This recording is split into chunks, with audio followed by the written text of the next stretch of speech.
Hello students.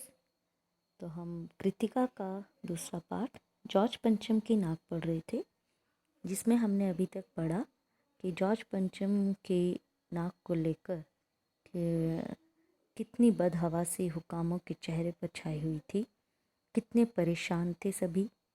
और जब committee बुलाकर सलाह मशवरा किया गया तो एक दूसरे पर अपनी जिम्मेदारी सौंपने का काम वो कर रहे थे, है ना। और साथ ही साथ मूर्तिकार को वहाँ पर बुलाया गया और ये मूर्तिकार ने उनको कुछ हिदायत दी, है ना। तो उन्होंने कहा कि उसने मसला हल कर दिया है और पत्थर की किस्म का ठीक पता नहीं चला तो परेशान मत होइए। तो मूर्तिकार हिंदुस्तान के हर पहाड़ पर जाने के लिए तैयार हो गया था और वो उसने देखा कि मैं हिंदुस्तान के दौरे पर जाऊंगा और पहाड़ों में घूमूंगा, पत्थर खोज कर लाऊंगा। तो कमेटी के सदस्यों में थोड़ी सी जान में जान आई, तो बड़े मतलब प्रसन्नता का भाव उनके अंदर दिखा और छोटा सा भाषण जो है वो फटाफट अखबारों में छाप दिया गया। अब मूर्तिकार जो था हिंदुस्तान के पहाड़ी प्रदेशों और पत्थरों की खानों के दौरे पर निकल पड़ा। ठीक है। कुछ दिन बाद वह हताश लौटा,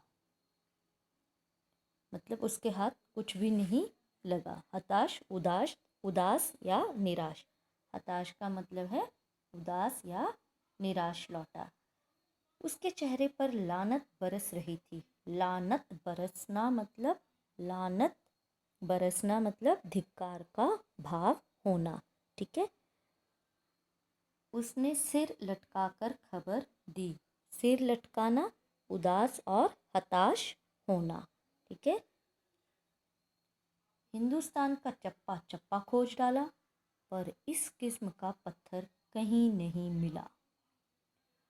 यह पत्थर विदेशी है, मतलब वो पूरा हिंदुस्तान का दौरा करके आ गया और मूर्तिकार को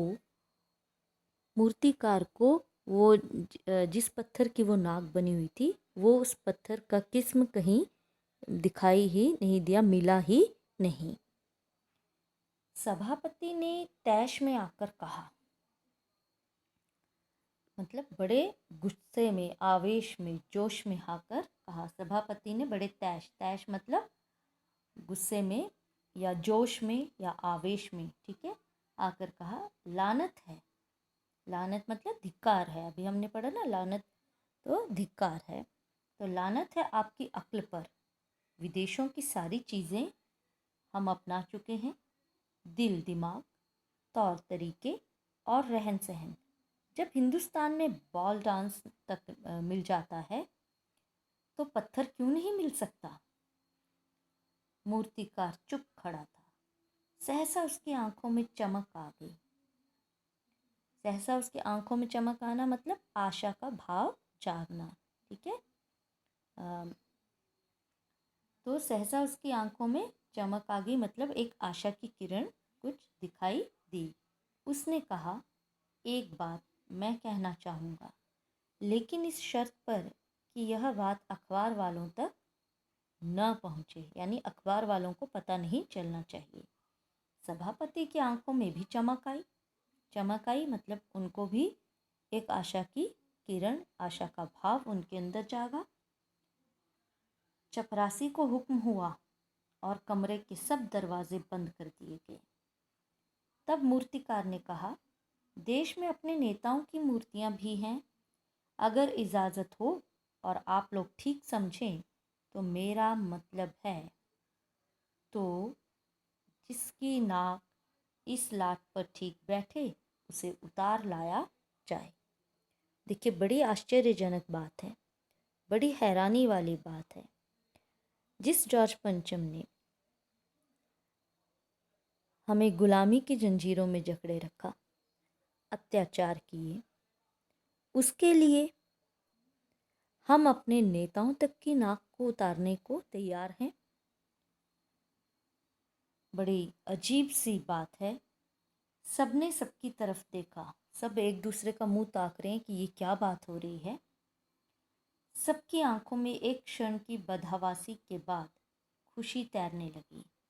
देखिए क्या सरकारी कर्मचारी हैं कि काम करना है, चाहे वो किसी भी कीमत पर हो, चाहे वो अपनी नाक कटवा कर ही क्यों ना करना पड़े, लेकिन करना है।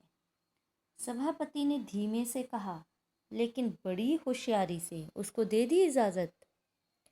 हालांकि नहीं देनी चाहिए थी, लेकिन उन्होंने मूर्तिकार को ये इजाज़त दे दी कि ठीक है, अपने नेताओं की, बड़े बड़े नेताओं की जो मूर्तियाँ लगी हुई हैं उनको देखो, जो नाक में मिल जाए, फिट बैठ जाए, वो वहाँ से उठाकर वहाँ लगा दो।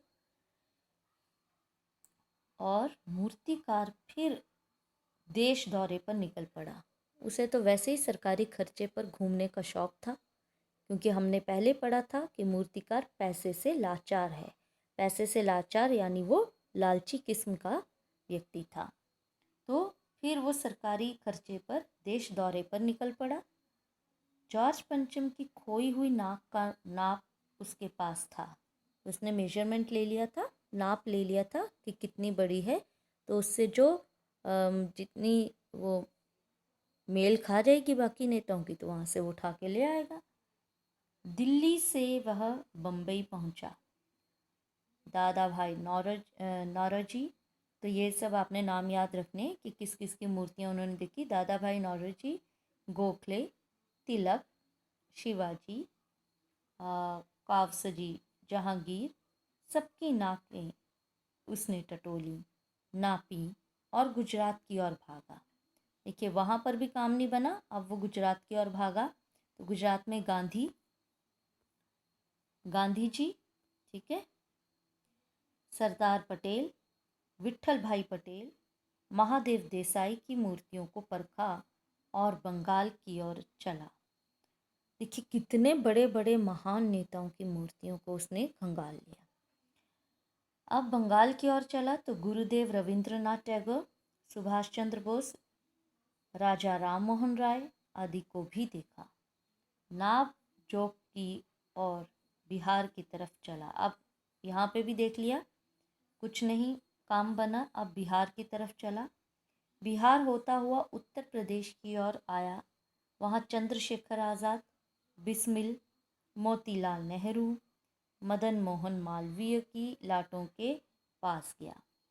घबराहट में मद्रास भी पहुंचा। देखो सारी जगह घूम आया, क्या बम्बई, क्या मद्रास, क्या दिल्ली, क्या गुजरात, सब जगह जाके आ गया। अब मद्रास पहुंचा तो सत्य मूर्ति को भी देखा और मैसूर, केरल आदि सभी प्रदेशों का दौरा करता हुआ पंजाब पहुंचा। पूरे देश का दौरा उसने कर लिया। लाला लाजपत राय और भगत सिंह की लाटों से भी सामना हुआ। आखिर दिल्ली पहुंचा और उसने अपनी मुश्किल बयान की। आ गया वापस दिल्ली। अब पूरे हिंदुस्तान की परिक्रमा करके आया वो। सब मूर्तियां भी देख के आया, सबकी नाकों का नाप लिया, पर जॉर्ज पंचम की इस नाक से सब बड़ी निकली।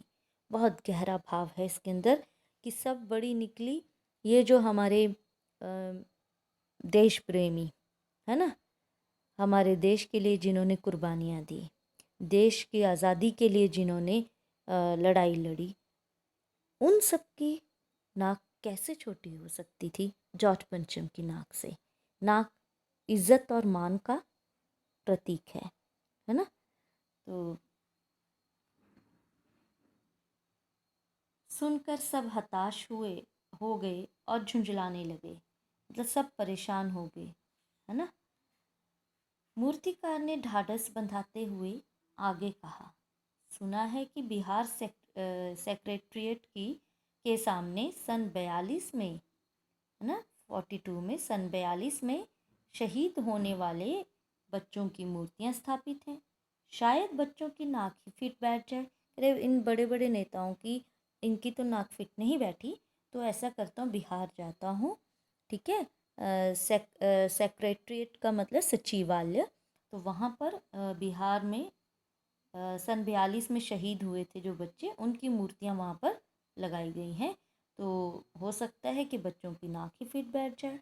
ये सोचकर वहाँ भी पहुँचा, पर उन बच्चों की नाकें भी इससे कहीं बड़ी बैठती हैं। अब बताइए मैं क्या करूँ।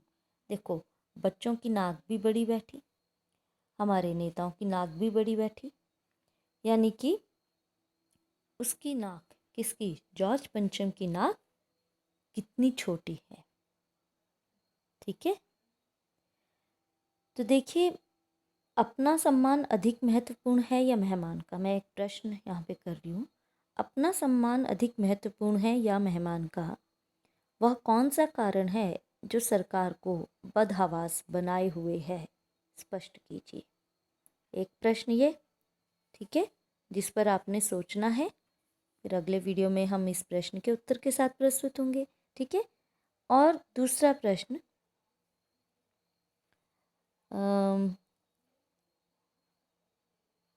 अच्छा, यदि आप सरकारी अधिकारी होते तो जॉर्ज पंचम की नाक रखने के बारे में क्या रुख करते? देखो, सारे सरकारी कर्मचारी कैसे लगे हुए हैं कि कुछ भी हो जाए, शहीद बच्चों की नाक भी देख लो, हमारे शहीदों की नाक भी देख लो, बड़े बड़े नेताओं की नाक भी देख लो, है ना, जो फिट बैठ जाए वहाँ से उठा कर ले आओ और जॉर्ज पंचम की नाक पर लगा दो, है ना, जिसने हमें गुलाम बना के रखा। तो एक प्रश्न ये भी आपसे किया जा रहा है, यदि आप सरकारी अधिकारी होते तो जॉर्ज पंचम की नाक रखने के बारे में क्या रुख करते? ठीक है, दो प्रश्न हो गए। अच्छा, तीसरा प्रश्न, क्योंकि इस तरह के प्रश्न आते हैं। ठीक है, जब सरकारी पैसे का आप ऐसा इस्तेमाल देखते हैं तो आपको क्या महसूस होता है? कैसा इस्तेमाल? जैसा किसने किया? जैसा मूर्तिकार ने किया। ठीक है, सरकारी पैसे पर घूमता रहा ना। तो ये 3 प्रश्न आपसे किए जा रहे हैं, इन पर आप चिंतन मनन करें। अगले वीडियो में इन प्रश्नों के हल के साथ प्रस्तुत होंगे और पाठ को आगे बढ़ाएंगे। Till then, bye and thank you.